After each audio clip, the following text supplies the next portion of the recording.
All right, let's do this. Welcome, ladies and gentlemen, back to another wonderful edition of the Uper Farmer Cigar Garage Talks. How's everyone doing tonight? Doing pretty good. Kind of an interesting little series coming up here, a little four-parter like I've been doing the last couple of months. Talking about stress and mental health. I'm kind of giving you some ideas of how to deal with it, being honest about it. Of course, all these videos will have the number. Start scrolling through of the different suicide helplines. I'm going to be talking next week about the programs like Project Mayday and Project Blue Light, a couple other ones that are out there specifically for public servants. But that suicide hotline number was going to stay on all the videos going from this point forward. If you do need help, you think you need to talk to someone, that's a great starting point. Throughout the videos, we're going to share other resources out there. Let's get through with formalities real quick. What are we smoking tonight? By Oscar Valdez, the 2012 by Oscar Valdez. Kind of fun. This cigar actually kicked off the conspiracy theory series for December. I really enjoy this cigar, so that's why I decided to have it tonight. No real coincidence or deeper thought process into it. Just very much enjoy that cigar. For the drink tonight, we have the 1911 original hard cider. There it is. Hard cider. I do love me a good hard cider. This is by Beak and Skiff. Beak and Skiff Brewing. The 1911 established original hard cider. Fun fact, the 1911 is actually one of my favorite firearms. It was the actual first firearm I owned myself. Looks like that's going to be a beautiful cider. Can't wait to have it. It was when I was younger. Oh, I almost forgot. A new bread. Pistachio pudding bread. I have yet to try. This one's got a little try here. Not bad. Not as good as the chocolate pudding bread. Pistachio pudding bread. That's definitely tasty. I'll give the cider a try here too. Well, that's a good cider. That's good and dry. With a little sweet aftertaste. That's what you look for in a cider. So anyway, about the 1911. When me and my sisters and brother graduated from high school, our mom gave us a choice. She would put the money forward to a class ring or anything that was the equivalent price of a class ring. Just so happened I found a 1911 that was the same price as a class ring. So my 1911 was my class ring. My mom bought it in the good state of Michigan at the time. I could legally possess and own a handgun at 18. I was not allowed to buy it from a dealer, so I had to buy it from my mom. Or no, back then you could. Yeah, you could buy it at 18. Excuse me, I'm getting confused with current laws. Current laws, you have to be 21 to buy a handgun in the state of Michigan. Back then you could be 18. So my mom bought it. I then bought it off of her for the right price of $1. And then I had my very own 1911. Still have it to this day. It's one of my favorite firearms. Definitely enjoy carrying it and enjoy using it. Digressing a little bit here. Sorry about that. If you wanted me to just jump straight into the action. As I talked about during the conspiracy theory videos in the last part of October, December and January are not fun months when it comes to EMS calls. So instead of doing a New Year's themed one or a Christmas themed one, I decided that'd be way too depressing. So instead, I dedicated last month to conspiracy theories to have some fun. This month we're dedicating to mental health. And it's one of those hard topics. This time of year, especially in January, is one of the hardest times for mental health issues. One, if up here in the north, you're definitely the thralls of winter will be upon you. It starts getting cold.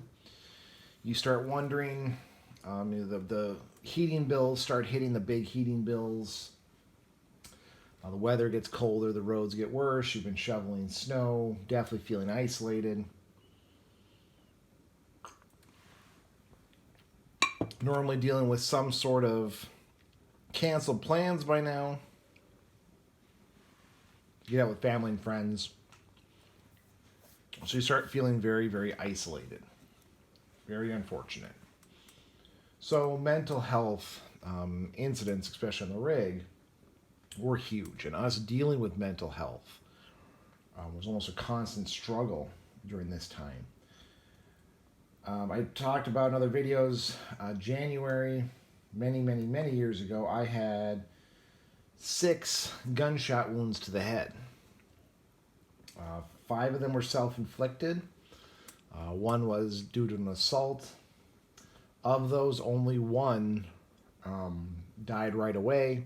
The other 1 died shortly after me getting there, and the other 4 actually survived. So you can see the trend here is that this month, January and December, are just really prime time for mental health emergencies. So let's talk about mental health, huh? What can we do? What does it look like? What is it? What isn't it? It's strange that it's such a taboo. It's a very taboo subject to even talk about, to even mention, which is bonkers because we all go through it, right? We go through, everyone at some point will go through the 4 stages of dying, or of accepting death. So you have the denial, anger, bargaining, acceptance. Whether it's your own death, you're dying, someone else is dying, there's some sort of major change in your life, you will at some point go through those 4 stages. Or you might get hung up on one stage. Everyone feels anxiety, everyone feels fear, everyone feels depression. But it's one of the few things, still this day, even though we've had great leaps and bounds, we don't talk about. We're shunned, we're scared, we're nervous. It makes us feel weak. But yet someone will talk easily about how they blew out their shoulder. And they'll go to a doctor to get their shoulder checked out. They'll go get their eyesight checked once a year, whether or not they're having problems seeing. But the second you mention you're going to a therapist or a psychologist to get your mental well-being checked out, the conversation changes, the mood changes. It's kind of a fun little experiment I did. I was working, I told people I'm going to my doctor's appointment. And okay, no big deal. No one thought anything of it. Then I switched and I told them, hey, I'm going to a therapy appointment. A therapist, going to see a psychiatrist. Whoa, what's wrong? Is everything okay? Is there anything you need? Well, why does something always have to be wrong? Like I said, lots of times doctors, dentists, eye doctors, we just go to on a yearly basis. We schedule it. But we would never think about scheduling an appointment with a psychiatrist. Why do we have to wait until something's wrong before we get checked out? Coming from the preparedness field, we always say that ounce of prevention equals a pound of cure. Why don't we push for yearly assessments? And the reason being, of course, is that stigma has consequences, doesn't it? I was given a training in EMS about dealing with stress. And I talked about some of my stressors I have, some of my mental health, and some issues I've had. And one of the guys warned me. He says, you own firearms. You don't want to tell people that you were depressed at some point. They'll take away your guns. All right, take two.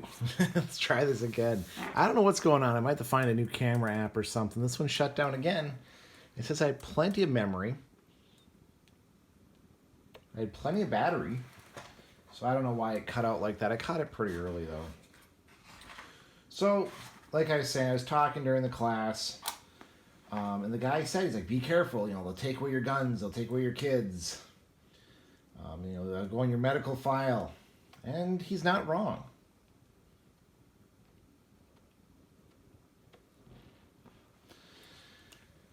If you get that stigma in some settings, it will follow you for the rest of your life, even though it might have been a transient thing.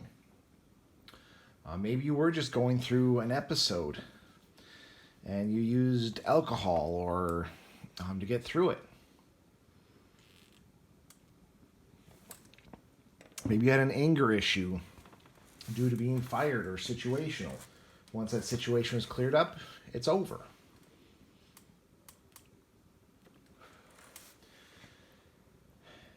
A good friend of mine who runs EMScapades, Mr. Ben Clincy, he runs a podcast, and he talks very openly about his mental health, about his struggle, about his successes and his failures, about seeking help, about getting help psychologically, and talking to people, and going on medications, and trying new meds. And when I heard that, I was just astonished that he was so honest, but it was so liberating, so freeing, having someone else talk about it in an open sense. I will admit that after he started talking about it, I found myself trying to talk about it more. Talk about the stresses, the mental health, the issues I've had on the rig and off the rig. Again, there's nothing wrong with going in and getting the checkup, just like going to the doctors and getting your annual physical. What's wrong with that? Why can't we just go to a therapist or a counselor once a year?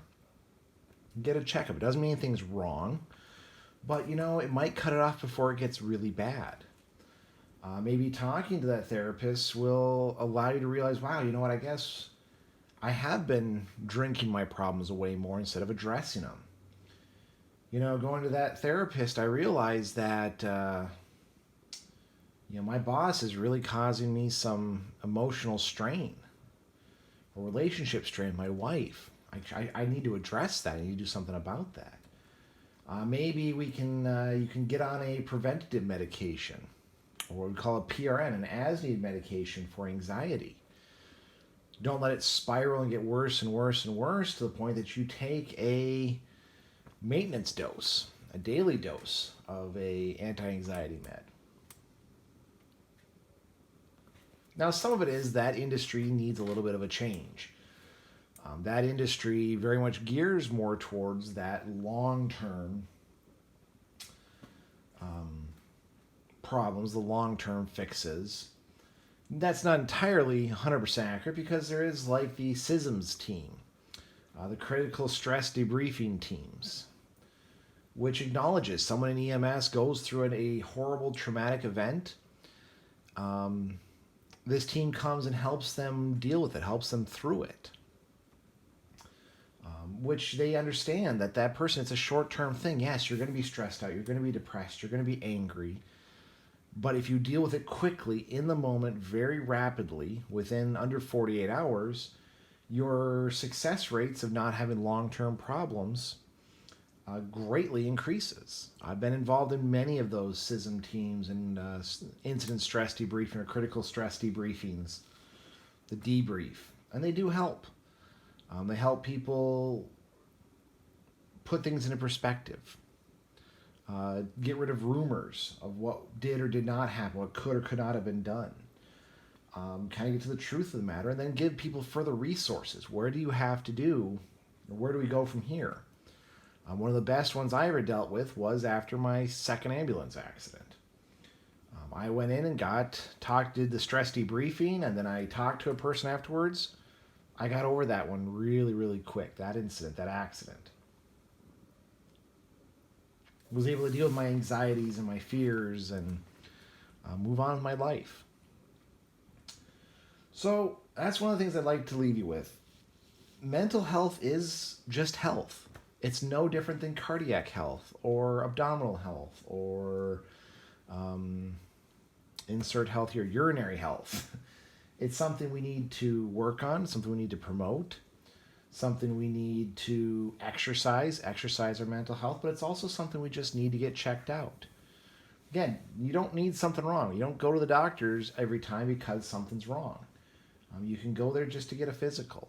And we need to realize that and embrace that. That it's okay to just go get a checkup, a mental health checkup. And we do need to destigmatize getting help.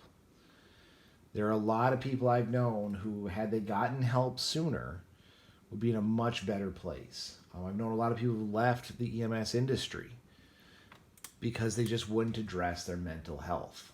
And we'll talk more about that as this month goes on. So the takeaway from today, get a checkup. Get a mental health checkup. Be honest, be open, especially with yourself about mental health. And don't be afraid to talk about it. So anyway, hope everyone's staying safe and healthy out there, and we'll see you on the next one.